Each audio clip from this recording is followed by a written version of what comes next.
Madame, mademoiselle, monsieur, bienvenue à Metro News. Voici les principaux titres qui seront développés aujourd'hui. La crise est en passe d'être résolue à l'Office d'assurance véhicules contre tiers, au AVCT. Élie Blaise a été limogé. Une commission de restructuration technique de 3 membres a été mise en place par la présidence.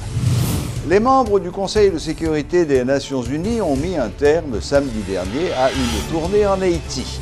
Ils en ont profité pour évaluer la situation socio-politique du pays 3 mois avant le déploiement de la nouvelle mission onusienne. Après plusieurs jours de trêve, les ouvriers du parc industriel de la Sonapi reprennent la mobilisation. Ils ont manifesté ce lundi afin de réclamer une nouvelle fois un salaire minimum de 800 gourdes, alors que le Conseil supérieur des salaires, CSS, annonce la publication prochaine de son rapport. Metro News vous est apporté par HeyTrack. HeyTrack vous invite à gagner des cadeaux avec l'huile moteur mobile Delvac. Grattez l'étiquette jaune, découvrez votre code, envoyez-le au 81 10, réclamez votre prime au bureau mobile. L'huile mobile Delvac est représentée en Haïti par HeyTrack.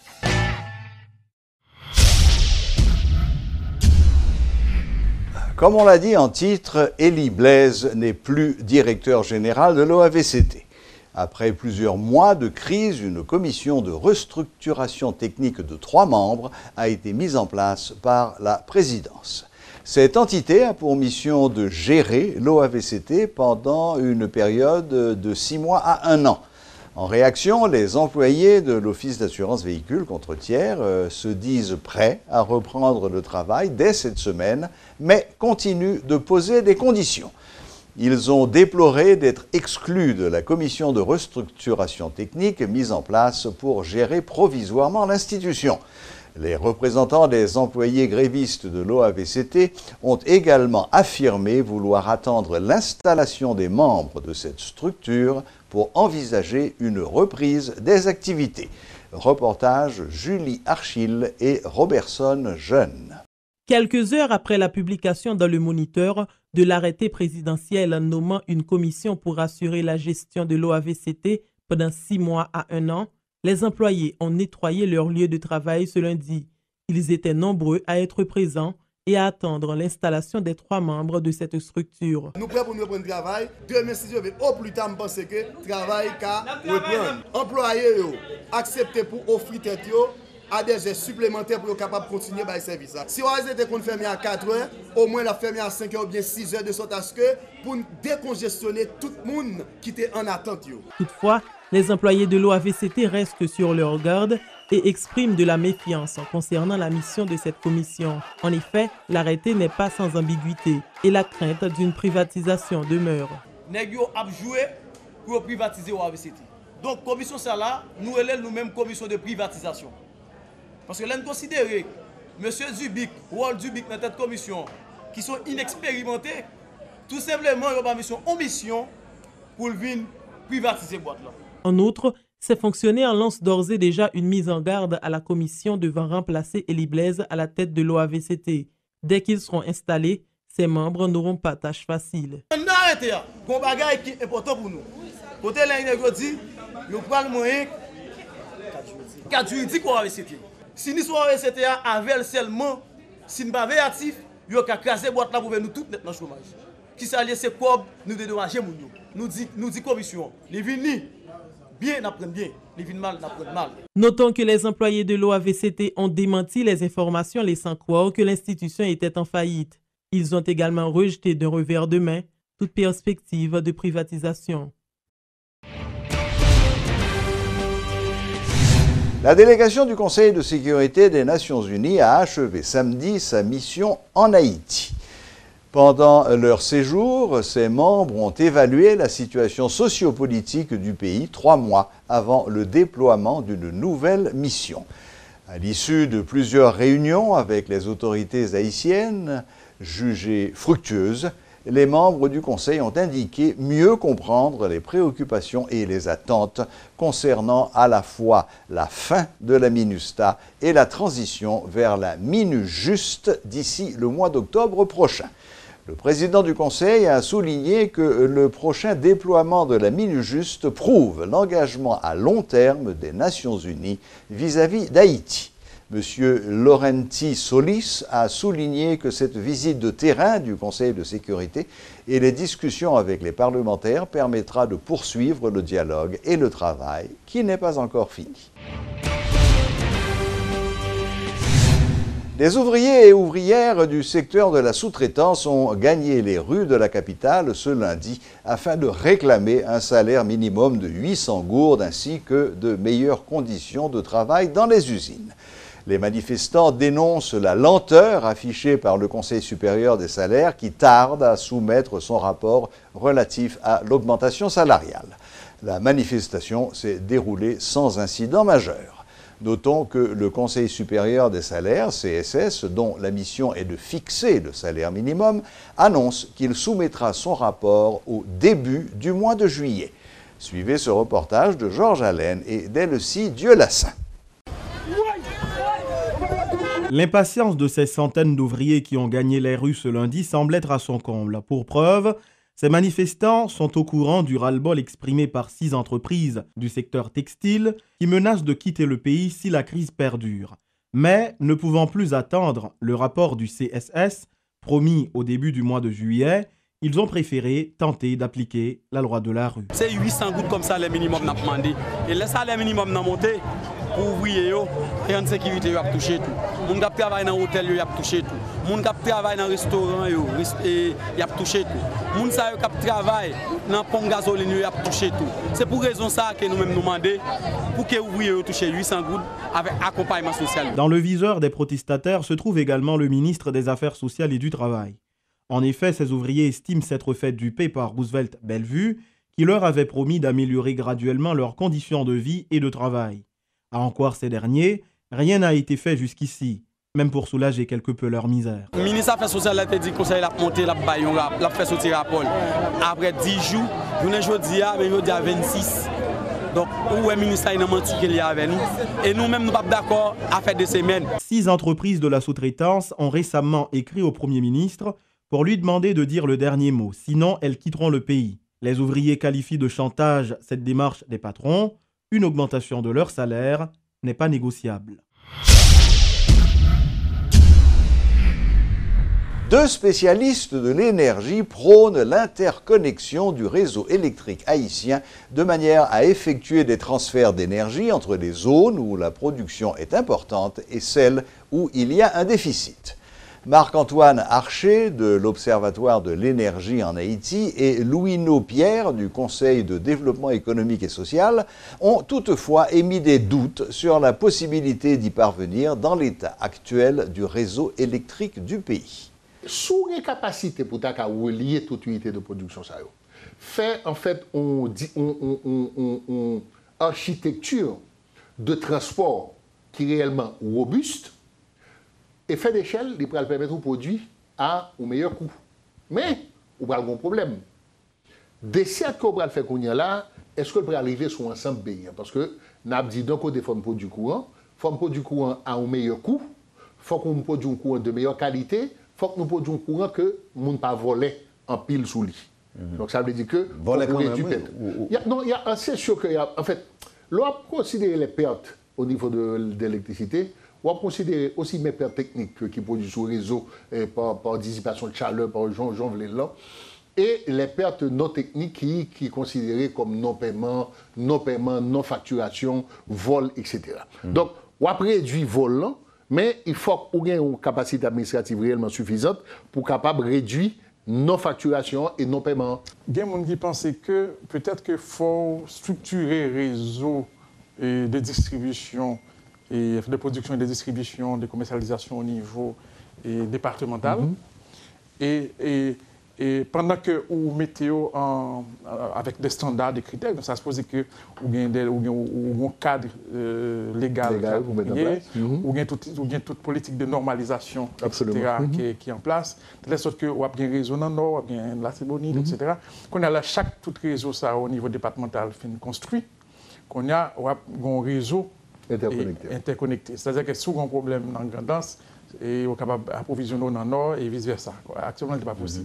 Et éventuellement, tout, on doit même acheter en République dominicaine. Donc, c'était ça, c'est une question d'approche. C'est-à-dire que ce n'était pas d'abord un réseau, c'est d'abord structurer le réseau départemental tel que ça existe actuellement, et avec toute la politique de normalisation pour mettre à niveau, selon les standards, de telle sorte que l'on gagne toute unité qui a bien fonctionné, qu'on a besoin d'un réseau pour interconnecter. Les responsables du ministère du Tourisme ont présenté ce lundi les grandes orientations du ministère pendant la période estivale. Accompagné du commissaire Gary Verdilus de la Politour, le directeur général du ministère du Tourisme, M. Andy Durosier, a mis en relief la structure de la police touristique et ses différentes perspectives. Dans le ministère du Tourisme, nous avons peut-être comme objectif, à partir de feuilles de route, pour nous encourager le développement du tourisme local. Le tourisme international, c'est bon. On a cherché le tourisme international, mais chaque gain haïtien sont touristes potentiels. Donc nous allons encourager le développement des placements internes qui pourraient permettre que nous mieux connaissions le pays, que nous venions mieux aimer le pays. Et nous voulons tout développer partenariat public-privé dans le secteur touristique. Donc l'objectif tout, c'est que dans les 5 prochaines années, que de 500 000 touristes que nous avons accueillis de touristes de séjour, nous devons passer à 1,4 million de visiteurs. Pas oublier que, d'un côté, je viens de chiffre 1,4 million, c'est que le calcul est fait en fonction d'une base statistique, une méthode statistique que le glissement annuel. Le glissement annuel, c'est qui ça dit de manière rapide, c'est que je compare des tendances de plusieurs années pour moi, par exemple, à qui pourcentage d'augmentation que arrivé au varié. Et nous devons déterminer, nous avons été très conservateurs. Avec 5% d'augmentation par année, vraiment très conservateur, nous arrivons à 1,4 million de touristes de séjour en Haïti d'ici les 5 prochaines années. Nous sommes très conservateurs. Nous avons plus, ça tourne moins. Mais il faut fixer des objectifs, des cibles pour travailler pour atteindre ces cibles. Maintenant, nous devons dire tout, je dis en Haïti, au cours des 5 dernières années, là nous avons fait campagne classification hibiscus, que nous allons relancer justement très bientôt, nous avons arrivé à compter 8000 chambres d'hôtel dans la ville d'Haïti. Ce n'est pas beaucoup. Mais nous songeons que ça a à peu près 10 ans, il y a à peu près 2000 chambres d'hôtel. Donc, pour une période de 5 ans sous gouvernement et président Martelly, pour une augmentation de plus de 6000 chambres d'hôtel. C'est-à-dire que des gens qui étaient fait payer en confiance et qui étaient décidés d'investir l'argent. Que ce soit des grandes chaînes internationales, que ce soit aussi des investisseurs nationaux qui prennent risque, et principalement, les gens qui sont dans la diaspora, qui vraiment investissent en pile, surtout dans la province, que je salue là. Ensuite, nous voulons tout contribuer à travers ce qu'on a offert comme produit touristique, faire que nous étions plus en destination. Durant moyenne de séjour, nous estimons, c'est 7 jours, pour une dépense moyenne de $270 américains. Même dit dépense moyenne, c'est-à-dire que si vous avez fait 7 jours dans la destination, donc c'est $270 américains. Qui n'est pas gros l'argent, mais quelqu'un investit pour l'acheter artisanat, pour le manger, etc., qui va permettre que le mouvement l'argent qui fait dans l'économie. Une cinquantaine d'exposants haïtiens et français ont présenté leurs produits au grand public lors d'une grande foire commerciale organisée par la Chambre franco-haïtienne de commerce et d'industrie qui s'est déroulée le week-end dernier. L'occasion pour les entrepreneurs haïtiens de remplir leur carnet de commandes auprès d'une clientèle étrangère. Ce salon était également une plateforme de rencontre entre les sociétés françaises et les décideurs locaux. Suivez ce reportage de Jérémy Tillon. Ils s'étaient tous donné rendez-vous à ce grand salon regroupant des compagnies haïtiennes et françaises. Construction, assainissement, énergie ou encore fabrication et distribution de produits locaux, nombre de ces secteurs d'activité étaient représentés dans les jardins du Caribé. La majorité des grands groupes européens et haïtiens disposaient de leur propre stand où ils pouvaient recevoir aussi bien les professionnels que les particuliers. Premier stand et premier arrêt devant l'espace réservé à la compagnie franco-haïtienne Haïti Énergie Renouvelable, spécialisée dans l'énergie éolienne. Les centrales solaires qu'on propose sont constituées de panneaux photovoltaïques classiques, mais en grosse quantité. On ne produit pas pour des petites installations, mais pour des grosses installations, pour l'État, pour des entreprises qui veulent réduire leur dépendance aux génératrices. L'objectif donc est de réduire leurs coûts de fonctionnement et leur dépendance au fioul, au gasoil, en mettant des panneaux solaires sur leur toiture ou à côté de chez eux, éventuellement couplés avec des batteries, pour, encore une fois, diminuer leur coût de fonctionnement et diminuer le coût d'électricité. Le rhum et le clairin font partie du patrimoine national haïtien et les étrangers en ont pris conscience. Les distillateurs sont au premier rang des PME haïtiennes représentées à cette foire. Didier Moscoso, propriétaire de la marque Clairin National. Ce salon représente une vraie passerelle entre les deux continents pour lui. Tout foire, que ce soit foire agricole, commerciale, industrielle, c'est l'une des meilleures plateformes pour exposer ses produits, ses services. C'est une bonne chose pour les commerçants, pour les industriels, les gens qui ont un produit ou un service à offrir, c'est des incontournables. Il en va de même pour Clairin Lacaille, lui aussi spécialiste de la fabrication de cet alcool artisanal. Éric Jean-Jacques Junior souligne que ce produit est déjà disponible pour l'exportation. Pour lui aussi, ce salon commercial est l'occasion de gagner de nouvelles parts de marché, de rencontrer des habitués et de prospecter une nouvelle clientèle. Nous avons des acheteurs qui recevoir pays en Europe. Nous avons des Haïtiens tout qui font pile de commandes parce que je suis fier que je dis qu'il y a bien clairé en France, à Paris, en Espagne, en Italie. Ça, c'était samedi, une fois qui est très intéressant et il faut me remercier pour là tout. Je dis en 22e jour, c'est que je viens en 22 fois production que je planifiée pour le week-end. Lorsqu'on parle de Peugeot, inutile de préciser qu'il s'agit d'un groupe français. Son concessionnaire en Haïti, Atlantis Motors, salue à travers son représentant l'initiative. En effet, Peugeot a reçu un accueil positif lors de cette foire commerciale. Participer dans la foire, c'est une occasion opportune pour nous-mêmes qui permet à ce que nous soyons capables encore de rehausser l'image de Peugeot en Haïti. Dans le temps et jusqu'à aujourd'hui, Peugeot reste une marque que les Haïtiens sont vraiment accrochés avec. Parce que jusqu'à présent, si vous allez du côté de Canapé Vert, vous allez pouvoir remarquer les Peugeot qui font la route. Donc c'est-à-dire que c'est une marque assez ancienne et aussi très endurante. Sur le stand de Madame Grosjean, les biscuits aux arômes de mangue ou de noix de coco se mêlent.